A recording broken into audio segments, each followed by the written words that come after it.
కి స్వాగతం. నెల్లూరు బాలాజీ నగర్లోని సీతారామస్వామి దేవస్థానంలో ఏప్రిల్ 12 ఆదివారం శ్రీ అనంత కోదండ రామస్వామి పట్టాభిషేకం జరుగుతుందని వాకాడ నరసయ్య శ్రీ త్యాగరాజ కళ్యాణ మండపం అధ్యక్షులు అమర మోహన్ రావు, సీతారామస్వామి మందిర కమిటీ గౌరవ అధ్యక్షులు ఎంపీ ఆంజనేయులు తెలిపారు. బుధవారం బాలాజీ నగర్లోని సీతారామస్వామి దేవాలయంలో మీడియా సమావేశంలో మాట్లాడుతూ రామారావణ యుద్ధాన్ని వైభవంగా జరుగుతుందన్నారు. 12వ తేదీన సాయంత్రం 4 గంటలకు 150 మంది మహిళలచే పుష్పాలతో ఊరేగింపుగా రామాలయంకు రావడం జరుగుతుందన్నారు. అనంతరము రామారావణ యుద్ధ వైభవంగా జరుగుతుందన్నారు. అనంతరము మహిళలచే పుష్పయాగం పట్టాభిషేకం వైభవంగా జరుగుతుందని, భక్తులు అధిక సంఖ్యలో పాల్గొని జయప్రదం చేయాలని తెలిపారు. ఈ కార్యక్రమంలో ట్రెజరర్ స్వామి హనుమంతరావు, ప్రెసిడెంట్ టి మస్తాన్ రావు, సెక్రటరీ ఎస్వి రత్నం, ట్రెజరర్ కె వరప్రసాద్, మెంబర్లు వంకా శ్రీహరి, పి సుకుమార్, చంద్రారావు తదితరులు పాల్గొన్నారు. బాలాజీ నగర్లోని శ్రీ సీతారామ స్వామి మందిరంలో బ్రహ్మోత్సవాలు ఎంతో ఘనంగా జరిగినాయి. అందులో మొదట పుత్రకామేష్టి యాగం, చాలా విదేశాల నుంచి కూడా వచ్చి పిల్లలు కావాలని చెప్పి ఆ యాగంలో కూర్చున్నారు. మరి రెండోది కళ్యాణం, సీతారాముల కళ్యాణం, అది కూడా చాలా వైభవంగా జరిగింది. భక్తులు చక్రస్థానం అనేది కూడా కొత్తగా జనం ఎక్కువగా వచ్చి దాన్ని బాగా ఎంకరేజ్ చేసి చాలా చక్కగా నడిపించాము. చక్రస్థానం అనేది కూడా అన్నీ కూడా బ్రహ్మోత్సవాల్లో భాగంగా ప్రతి కార్యక్రమం కూడా చాలా చక్కగా జరుగుతూ భక్తులు విరివిగా రావటం చాలా బాగా ఉన్నది. ఈ కార్యక్రమాలన్నీ పూర్తిగా అయిపోయినాయి. దీనిలో కొరవ శ్రీరాముల వారి యొక్క పట్టాభిషేకం. ఈ కార్యక్రమాలన్నీ అయిపోయిన తర్వాత స్వామివారి పట్టాభిషిక్తుడు అవుతాడు.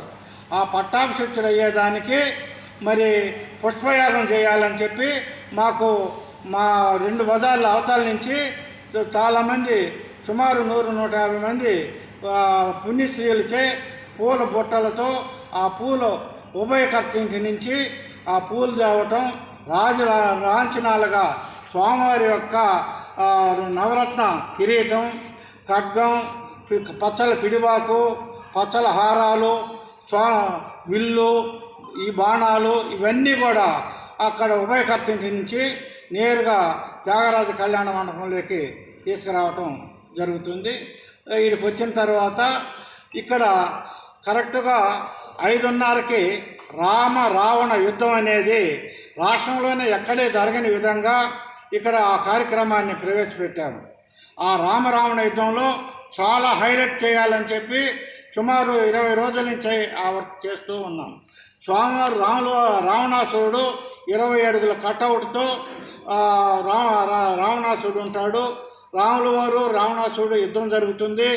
ఆ యుద్ధంలో రావణాసురుడు తల్ల తెగి కింద పడితే మళ్ళీ అవి ఏ విధంగా తుక్కుంటాయి అనేది కూడా అది వచ్చి చూస్తేనే తెలుస్తుంది. ఇంద్రజిత్తు, లక్ష్మణుడు వాళ్ళిద్దరు కూడా యుద్ధం జరుగుతుంది. ఆ యుద్ధం జరిగేటప్పుడు లక్ష్మణుడు మూర్చపోతాడు.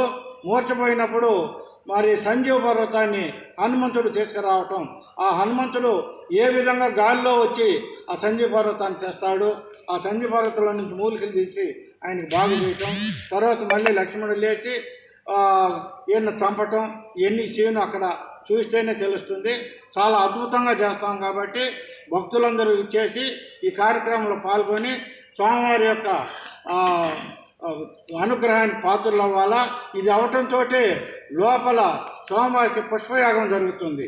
ఆ పుష్పయాగంలో పట్టాభిషేకం కూడా జరుగుతుంది. చాలా ఘనంగా జరుగుతుంది. సుమారు 300 కేజీల పూలతో స్వామివారికి పట్టాభిషేకం జరుగుతుంది. కాబట్టి భక్తులందరూ వచ్చి స్వామివారిని దర్శించుకొని స్వామివారి యొక్క ఆశీస్సులు పొందవలసిందిగా భక్తులందరికీ తెలియజేస్తున్నాను. జై శ్రీరామ్. సీతారామ మందిరంలో జరిగే బ్రహ్మోత్సవ కమిటీకి నేను చైర్మన్గా వ్యవహరిస్తున్నాను. ఇప్పటి వరకు అన్ని కార్యక్రమాలు మేము నిర్ణయించుకున్న ప్రకారం ప్రణాళికాబద్ధంగా చాలా విజయవంతంగా పూర్తి చేసుకున్నాము. ఇక చివరి ఘట్టము శ్రీ సీతారామస్వామి వారికి పట్టాభిషేకం. ఆ పట్టాభిషేకం కూడా ఎక్కడ జరగనటువంటి విధంగా రేపు 12/4/2026 ఆదివారం రోజు బ్రహ్మాండమైన ఏర్పాట్లతోటి ఆ కార్యక్రమాన్ని చేయబోతున్నాము. మొదటగా సాయంత్రం 4 గంటలకు నగరంలోని మహిళలందరూ సుమారు 100 నుంచి 150 మంది మహిళలు వారి ద్వారా ఈ యొక్క పుష్పాలన్నీ కూడా సేకరించి పురవీధుల గుండా ఊరేగింపుగా వస్తూ మేళతాళాలతోటి ఇక్కడ కళ్యాణ మండపం వరకు రావడం జరుగుతుంది. ప్రతి మహిళలు కూడా ఉత్సాహవంతులైన మహిళలందరూ కూడా ఆ కార్యక్రమంలో పాల్గొనాలని మీ ద్వారా తెలియజేస్తున్నాము. ఇక్కడ కళ్యాణ మండపం దగ్గరకి ఆ పుష్పాలు తీసుకుని వచ్చిన తర్వాత అటు మేము ఏర్పాటు చేసిన రామరావణ యుద్ధం కార్యక్రమం కూడా ఎంతో చక్కగా రూపకల్పన చేశారు మా అమరామోహన్ రావు గారు. మరి వెంటనే ఈ యొక్క పట్టాభిషేకం కార్యక్రమం, పుష్పయాగము ఇవన్నీ కూడా మా యొక్క ప్రధాన అర్చకులు శ్రీమాన్ బృందావనం శ్రీనివాస దీక్షితులు గారితో ఈ వైఖానస ఆగమ ఈ కార్యక్రమాలన్నీ చాలా చక్కగా రూపొందించాం. వీటన్నిటికి కూడా భక్తులు విరివిగా వచ్చేసి ఆ కార్యక్రమాన్ని వీక్షించి సీతారాముల వారి కృపకు కటాక్షాలు పొందాల్సిందిగా మీ అందరి ద్వారా తెలియజేస్తూ, అలాగే తీర్థ ప్రసాదాలు కూడా తీసుకోవడానికి అన్ని ఏర్పాటు చేశాం. చక్కగా అందరూ కూడా వినియోగించుకోవాల్సిందిగా కోరుతున్నాం. జై శ్రీరామ్. ఆదివారము సాయంకాలం 4:30 గంటలకి 200 బుట్టలతోటి పూలు తీసుకొని త్యాగరాజ కళ్యాణ మండపం దగ్గరికి వస్తాము. అక్కడ 6 గంటలకి రావణ యుద్ధం అనే ప్రోగ్రాం జరుగుతుంది. 6:30కి పట్టాభిషేకం ప్రోగ్రాం జరుగుతుంది. కాబట్టి అందరూ రావాల్సిందిగా కోరుతున్నాం. జై శ్రీరామ్. జై శ్రీరామ్. కట్టే కొట్టి తెచ్చాను అంతే రామాయణం